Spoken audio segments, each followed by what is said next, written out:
Hello guys and welcome back to Let's Play Stories Untold. It's time for us to dig in the last chapter and finally conclude this exciting, although a bit confusing adventure in 4 parts. Last time, if you recall, we finished chapter 3, which again raised more questions than it answered. But I guess the biggest revelation was at the very end that this whole experience might have been a dream. So really, I cannot wait to see how that turns out. So without further ado, let's just start. I'm really not very good at the exposition part, to tell you the truth. I'd rather just start right away.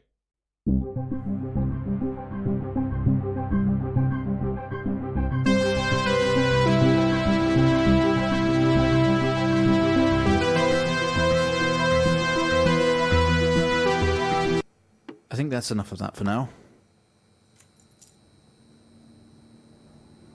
Oh, you're actually watching a TV show. You're quite fond of this show, aren't you? Huh.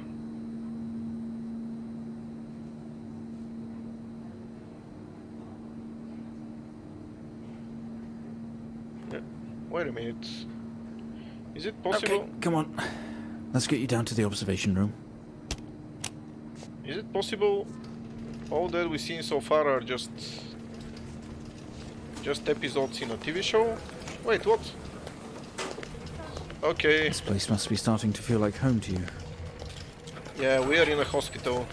We are in a wheelchair. Don't worry. Try and get you out of here eventually. Apparently, we are currently in a wheelchair and we are being moved around. Just in here. Okay. So maybe... Okay, are we through in the next room? Just relax and we'll get started in a moment.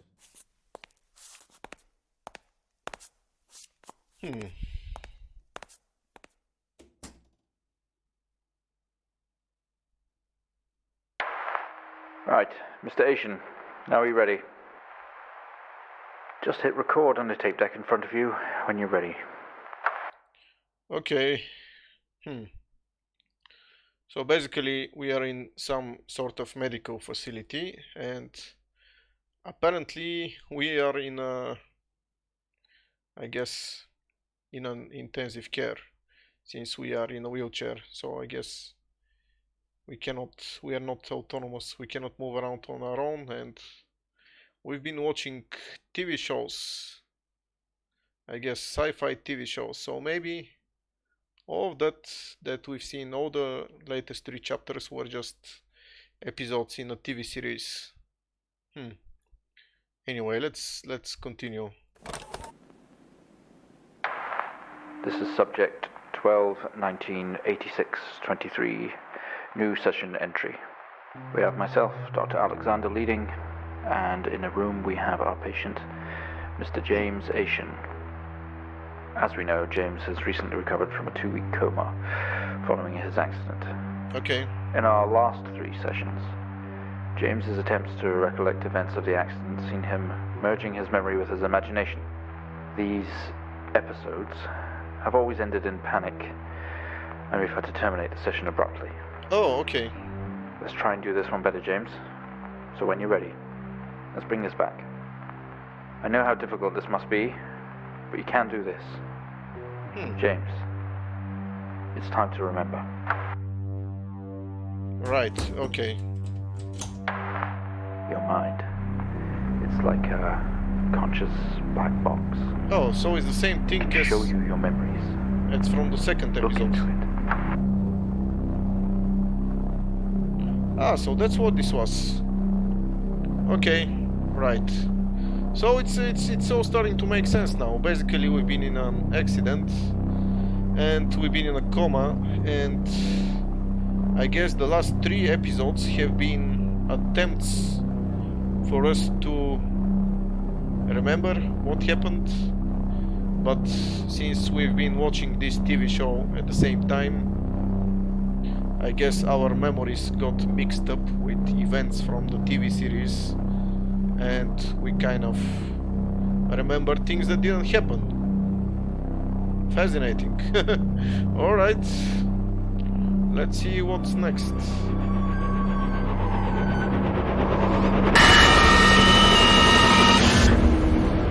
These numbers again, huh?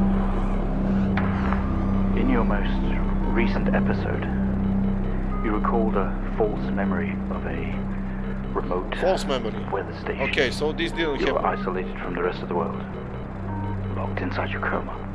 We interacted with you daily, encouraging you to wake. Your family would do number puzzles with you. Anything really to bring you back. People needed answers, James. Do you remember? I have another signal here for you, James. It's at 5610 FM. You can't miss it. Okay, not again. Right, so basically, I guess this confirms that this whole episode here didn't really happen. Basically, this was like a delusion of ours while we were in a coma. We're just dreaming or pretending, I don't know. So why, what's happening now then? Just a moment ago we were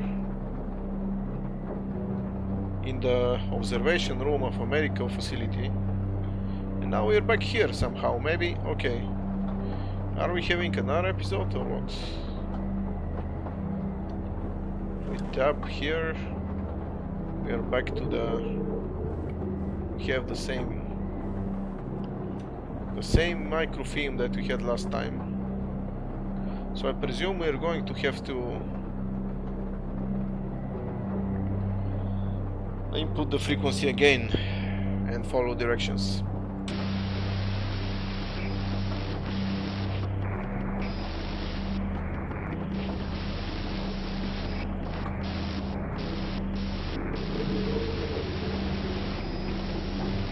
Five, 6, 10 FM. You gotta see this. This is 20F 12 19 86 23 04. Type in the numbers, James. You gotta see this.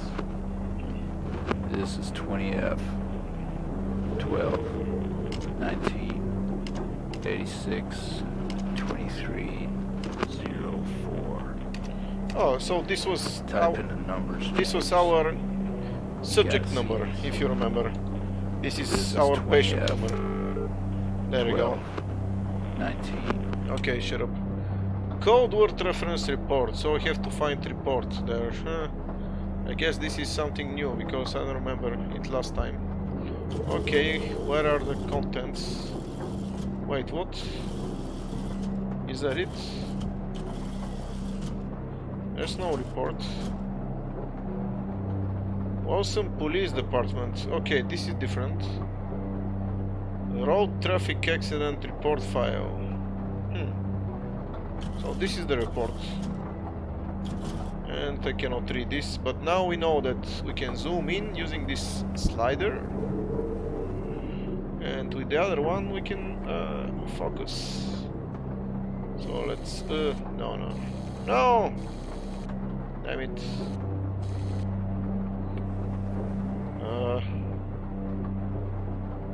I need to zoom in more.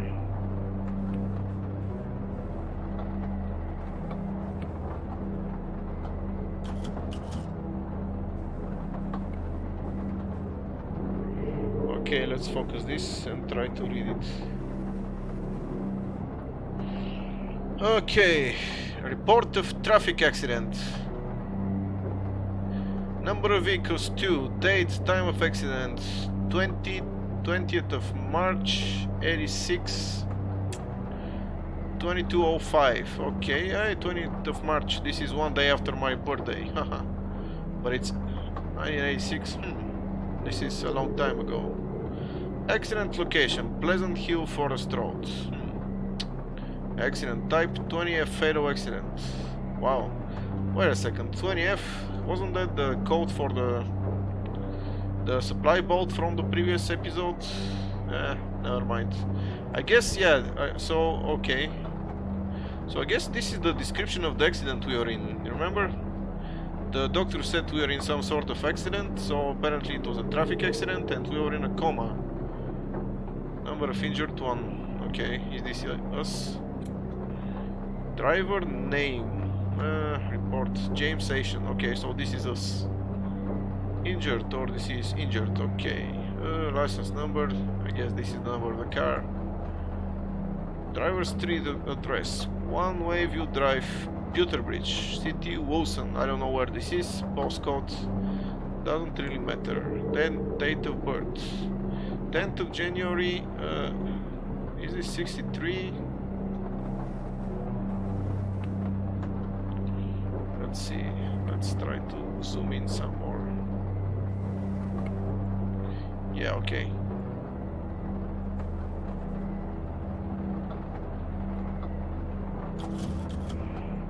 Date of birth. No, this is not us. Ah, there you go. 10th of January, 63. Yes. Vehicle, station, wagon, white. Plate number, doesn't really matter. Passenger 1. Huh.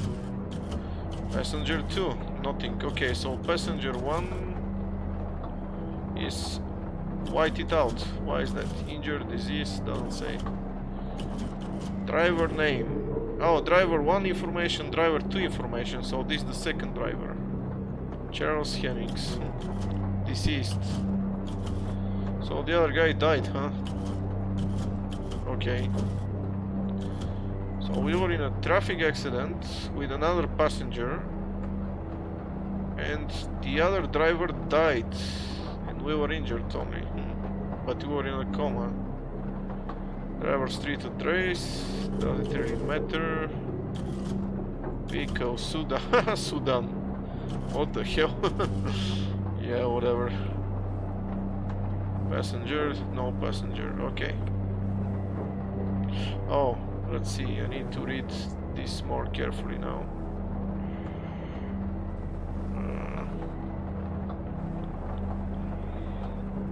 This is the traffic report, right?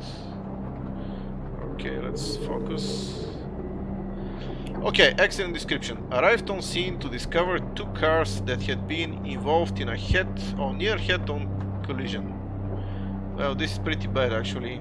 My driving instructor, I remember, mentioned that in a head-on collision nobody survives. So I guess we are lucky that we survived, even though we are in a coma.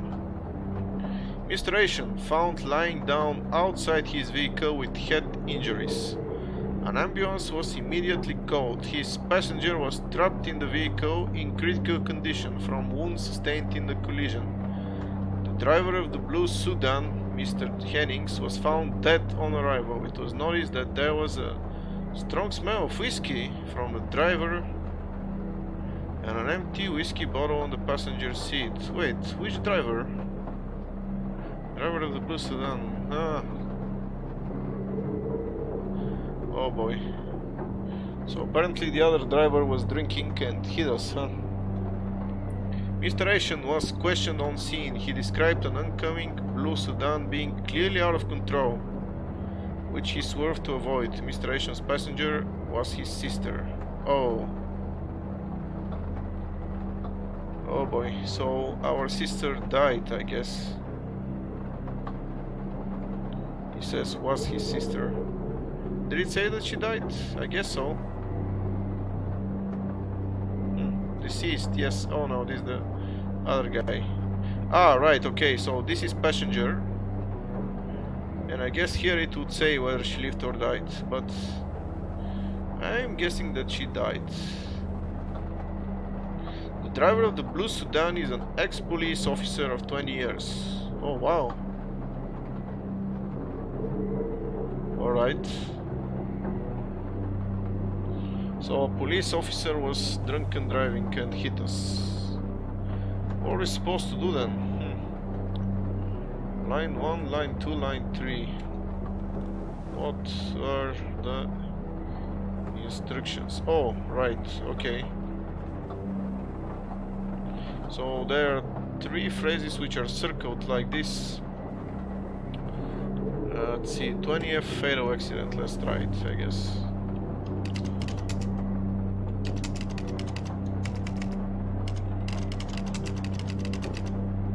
Is this going to work? Yes, okay.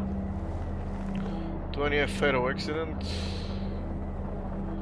Empty whiskey, out of control. Empty whiskey. Out of control. There we go. Analyzing file. Find the signal, James. Listen to the voices. You have to face it, James. Finally. Face the truth, huh? 7000 FM. Okay. So I guess we have forgotten what really happened due to the traumatic experience. And now we're trying to remember. So basically we're hit 7000. Let's see. What's this? No, not here. 7000 FM.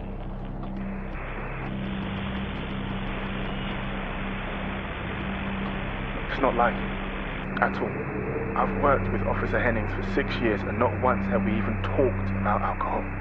Drunk driving. He was a father, a husband, he was fine. No way he caused this. It's him, this Haitian guy. He's got something to hide. Okay, this is pretty creepy. What is happening? Is this our memory again, or our imagination, or is this reality? What's going on? Panel furniture. So wait, the other guy was saying that it's no way the other driver caused the accident, huh? But that's what said in the report, huh?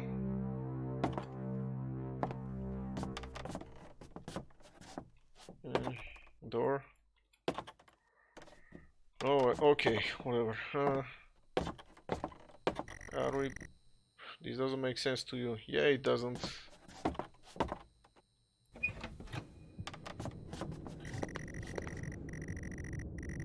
You step out into the hospital ward, only it seems abandoned. Your vision is blurry. So we're back in the hospital then. What is this? What is this room? Oh, but we are walking? No, we were in a wheelchair. This is not real.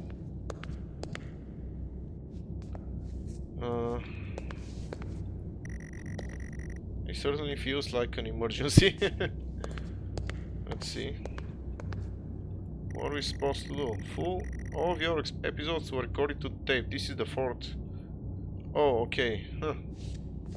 Is this being recorded right now? What is this? They are all locked.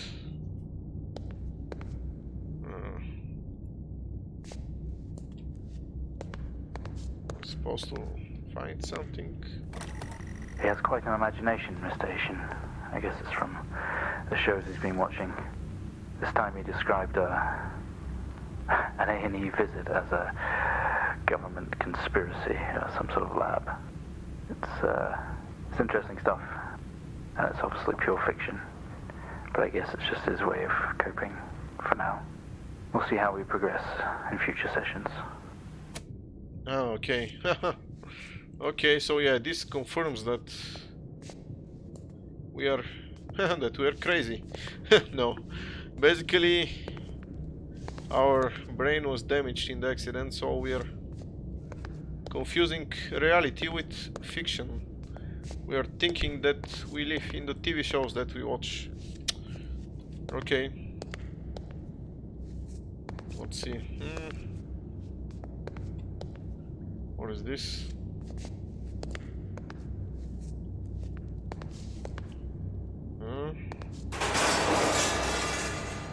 Oh no, this is scary. You tense up, someone else is here. Oh wait. Is there someone? Locked. Exit. We cannot run away. What is...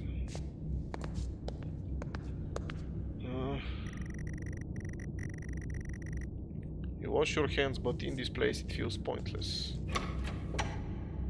Oh, okay. You can open this door. Just a hospital room with beds. Oh, is there something here? No.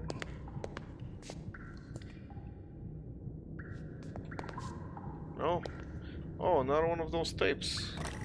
We found him lying there sobbing while his sister died in the car next to him. While Hennings died next to him. What the fuck was he thinking? She was still alive when we got to her. If he'd have done something, they could all still be here. Okay. So our sister died in the accident. This confirms it.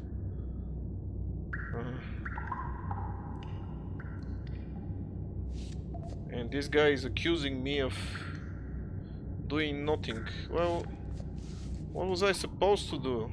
I was in a coma.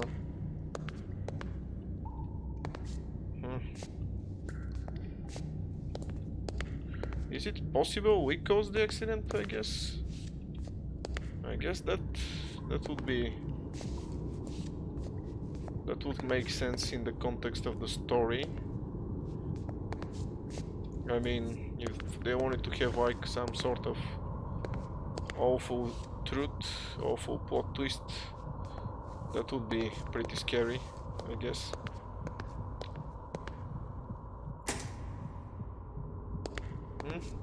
No one here. Cannot open this. Nothing here. Computer, can we turn this on? No, I guess. Oh, this is the computer from the second simulator. From the second game, remember? Keys. Aha! Grab the keys from the table, they weigh heavy in your hands. It's just like the first game, if you remember. Oh, and here we have another tape. Today was the first session with Mr. James Asian, although I fear it will certainly not be his last. When asked about events that have happened in the past, he confused fact and fiction and told us a story about a computer game that was talking to him.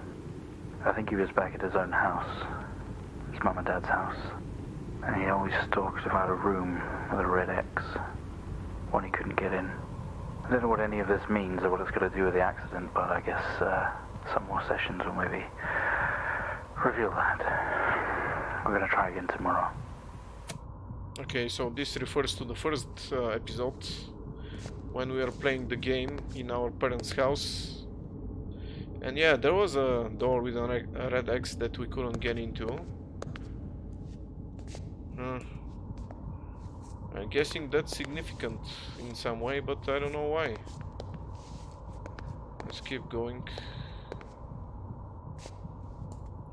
Anything here? Nothing. Nothing. Oh, we got the keys. Can we now open these doors?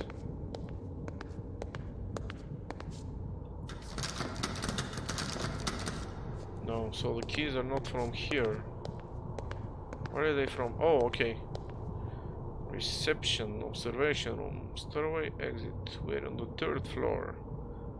Surgery, home care, coma ward. Huh, coma. Okay, we were in a coma, so maybe that's where we're going. Pre-surgery. Day room. You spend most working moments in here. Ah, yeah. So this is the room with the TV. And this is the show we've been watching. The only video I have, some horror compilation trash. The house abandoned. Oh, alright. So basically, yeah, we've been observing. So Futuro was the name of the computer that we were playing the house abandoned on. Greenmont, and yeah, Greenmont was where the weather station was in episode 3. So like we've been absorbing everything around us into our memory and we are confusing fact and fiction. It's pretty messed up. Are there any more tapes here? No, I guess. Can we go inside here? What was this? Resurgery.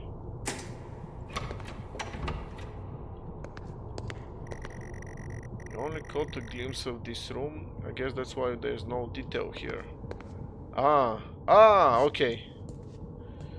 Okay, so now we are traversing our memories, I guess.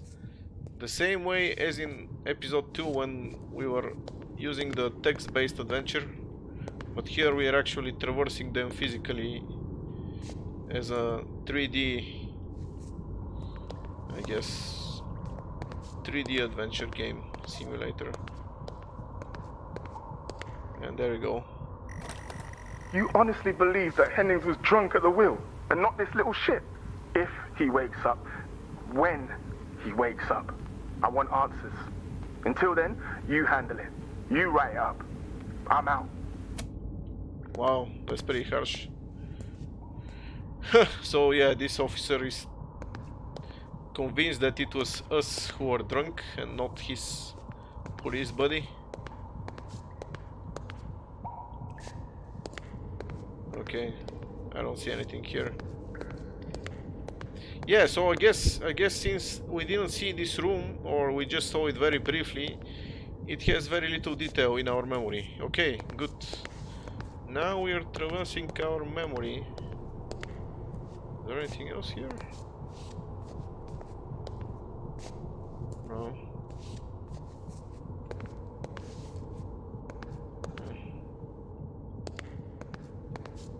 Another hospital room. Are there any more tapes here?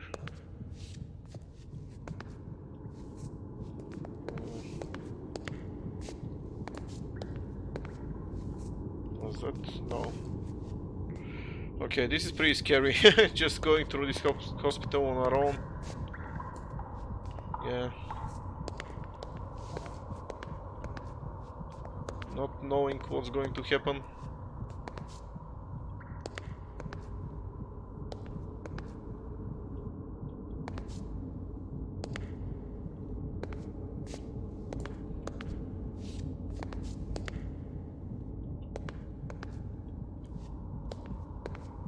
Wait, did we went through here, right? Oh, okay, we are going backwards. What the hell?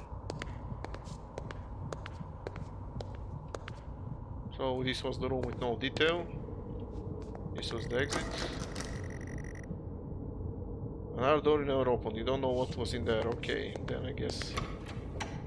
Ah, okay. We can open this one. Finally. The waiting area is dark, but you feel a presence right behind you. Where? What happened? Did I open it?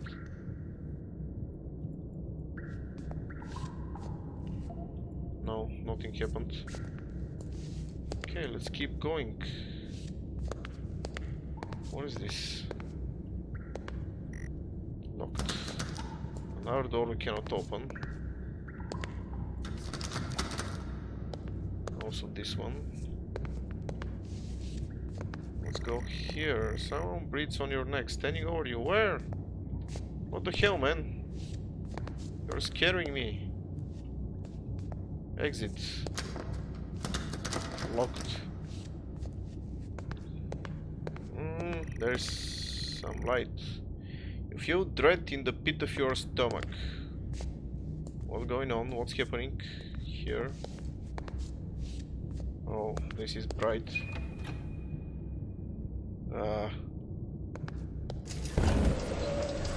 Okay, we have a 22-year-old male just brought in from a vehicle collision. He was awake and mobile at the scene, but collapsed on arrival to the emergency ward. Oh! The other passengers died in the accident. I'm getting no pulse. Prepare for defib. Amp charge full to 10 and give me 100 joules. Okay, so this is from the from the second episode. Come on, 100 joules. Charge amp full to 10. Apparently we've been brought back here. Wow. Come on. Alright, actually I think this is a good place to stop this recording. So, I'll cut it short for now and I'll talk to you later, guys. Bye bye.